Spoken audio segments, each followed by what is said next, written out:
많은 분들께서도 걱정하고 위협적으로 좀 보고 있는 부분이에요. 인구 감소가 우리나라 경제에 또 미치는 영향을 한번 보려고 하는데, 교수님, 인구 감소 사실 너무 심각한 상황이라는 걸 이제는 거의 온 국민이 다 알 지경인데 얼마나 힘든 상황이고 경제에도 어떤 영향을 미칠까요? 네, 최근에 우리 학교 출산율이 0.7명까지 떨어졌거든요. 야, 더 낮아졌네요. 네, 심각한 일입니다. 네. 2.1이 돼야지 인구가 유지된다는 겁니다. 네. 얼마나 심각하면은 영국의 옥스퍼드 이코노미스는 지구상에서 가장 빨리 사라질 나라가 한국이다. 그다음에 작년 말에 뉴욕타임즈에서는 한국의 인구 앞으로 전망치를 보니까 마치 흑사병 때하고 유사하다. 네. 그때 인구의 한 30%가 줄었지 않습니까? 네. 그 정도 심각한 거예요. 그러면 인구가 줄어들면 경제에 무슨 영향을 미치냐면은 사람들이 줄어드니까요. 소비가 줄어들죠. 그렇죠. 네. 그리고 생산할 인구가 줄어드는 거예요. 네. 그러면은 성장 능력이 떨어질 수밖에 없죠. 네. 그래서 제가 계속 우리 잠재 성장률이 현재 2%, 1% 후반에 진입하는 과정입니다. 2030년 가면 1%로 떨어집니다. 그 이후로 가면 0%대 진입합니다. 그건 가장 중요한 게 인구 문제거든요. 네. 인구가 감소하니까 생산 능력도 줄어들고 그다음에 소비 능력도 떨어지면서요. 우리 경제가 구조적으로 저성장 국면으로 들어서는 겁니다. 네. 제가 얼마 전에 울산에 갔는데요. 네. 그 조선업 3년, 5년 그 수주 다 받아놨대요. 네. 그런데 이제 배를 많이 만들어야 되니까 일할 사람들이 있어야 되지 않습니까? 그렇죠. 공고를 내는데 사람들이 별로 안 온다는 겁니다. 그래서 어떤 분이 조선업계에 있는 어떤 분이 울산으로 안 오고 평택으로 간대요. 평택에 삼성전자가 있죠. 삼성전자 일이 조선업 일보다 더 쉽고 임금도 더 높다는 겁니다. 그래서 일할 사람들이 없어서 참 걱정이다. 그래서 오죽하면 작년에 우리 정부하고 조선업계하고 협의해가지고 네. 베트남 사람들 1200명을 수입하기로 했어요. 이제 그런 식으로 어쩔 수 없이 외국인 수입할 수밖에 없죠. 최근 우리 정부에서도 필리핀 일부 분들 모셔다가 우리 가정부 네. 일을 좀 하게끔 하자. 이런 이야기도 좀 나오고 있지 않습니까? 네. 네, 그래서 어쩔 수 없이 인구를 수입할 수밖에 없는 이런 상황까지 가지 않을까 그렇게 생각이 돼요. 여기서 다시 한번 또 그 교수님 얘기해 주셨던 저성장은 차별하다 이 얘기가 또 한 번 생각이 나네요. 그러면 이렇게 인구 감소가 심각한 상황에서 우리가 좀 어떻게 대응해야 될까 여러 가지 좀 고민이 되는데요. 사실 이 인구 감소를 급격하게 또 시기를 앞당긴 게 집값 때문이 아니냐 이런 얘기들을 맞습니다. 많이 하잖아요. 아무래도 큰 요인이라고 보시죠, 교수님? 예, 집값 너무 높죠. 네. PIR이라고 그러는데 집값이 소득에 비해서 얼마나 높은가. 네. 이게 이제 추계하는 데서 좀 더 다르거든요. 근데 어떤 데는 10배, 그 다음에 어떤 데는 13배, 15배 이렇게 추구하고 있지만은 하나도 안 쓰고 10년, 15년을 돈을 벌어야지 집을 하나 살 수 있다. 이거는 집값 너무 높은 거거든요. 그렇죠. 예, 이런 것들이 젊은이들한테 좀 절망을 주는 것 같습니다. 제가 보기에 집값 너무 높아요. 예, 그런데 참 좀 아쉬운 거는 네. 30, 40대가 집이 없으니까 집을 많이 살 수밖에 없죠. 예, 그런데 이 30, 40대가 저 같은 50대, 60대한테 집을 비싸게 산 거예요. 50대, 60대 부를 늘려준 겁니다. 예, 자기들은 은행에서 금융에서 돈을 빌려가지고. 근데 만약 집값이 떨어지면은 50대, 60대는 떨어지더라도 싸게 샀으니까 그렇게 피해를 보지 않는 거예요. 근데 이 30, 40대가 집값이 만약 떨어진다면 타격이 크죠. 예, 타격이 크죠. 네.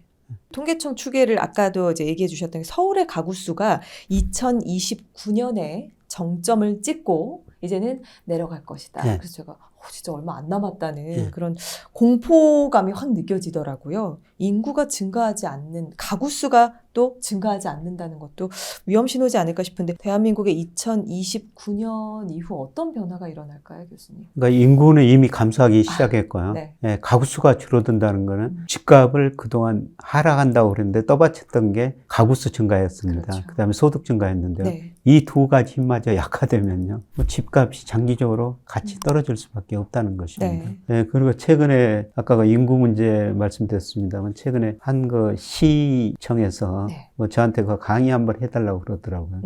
그 강의 대상이 1인 가구였었어요. 네. 저는 우리 1인 가구가 거의 43%나 되는 거 보고 깜짝 놀랐습니다. 와, 비율이 43%인가요? 그렇게 현재? 결혼하라고 많은 분들이 사시더라고요. 네. 네, 그분들 대상으로 강의를 한번 한 적이 있었습니다만은. 네, 그런데 그것도 한 46%, 49% 정도를 정점으로 보더라고요. 네, 사실 그것도 거의 정점에 근접해 가고 있다는 것입니다. 그렇죠. 네, 이런 의미에서 보면은 전반적으로 그 집 수요는 상대적으로 줄어들 것이다. 소비해줄 수요가 예. 없으니까요. 예. 인구수뿐만 아니라 가구 수까지 줄어드니까.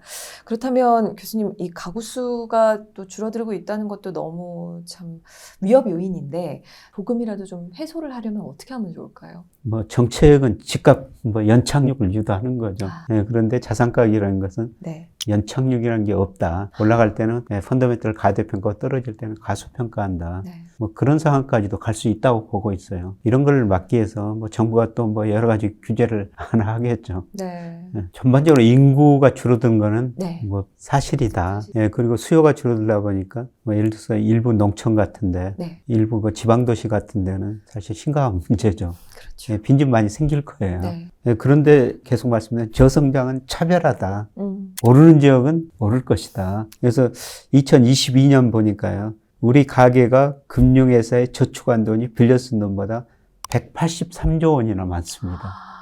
그러니까 전반적으로 우리 그 중산층들은 계속 어려워지고 있지만은 소수의 부자들은 엄청난 돈을 가지고 있다는 겁니다. 그런 분들은 뭐 삼박자가 뭐 교육, 환경, 교통 네. 뭐 이런 게 최대한 잘 어울리듯이 하려고 그러지 않을 거예요. 그렇죠. 그런 좋은 것들은 곳으로. 계속 그 차별화 될 겁니다. 이것만 기억하시면 될 것 같아요. 이제 한마디로 감성은 차별하다. 차별화. 예. 차별화에 우리가 조금 더 오해를 버리고 예. 진실은 차별하다라고 예. 생각을 하면 될 것 같고요. 자, 인구 감소가 심해진다고 하더라도 어제보다 더 나은 오늘을 살아가고 싶은 우리 월급쟁이 분들께 또 새해를 맞아서 교수님 또 조언 한번 남겨주시죠.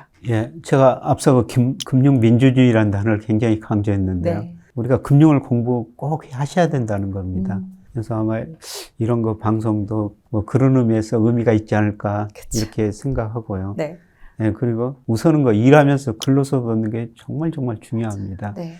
그래서 우리가 꼭 그 근로소득을 얻어야 되고요. 음. 근데 근로소득 가지고는 우리 100세 시대 노후를 준비 못 하거든요. 네. 그래서 금융을 꼭 공부하셔야 된다. 네. 그리고 금융에서도 뭐 주식도 있고 채권도 있고요. 이런 것들을 같이 공부하셔야 된다는 겁니다.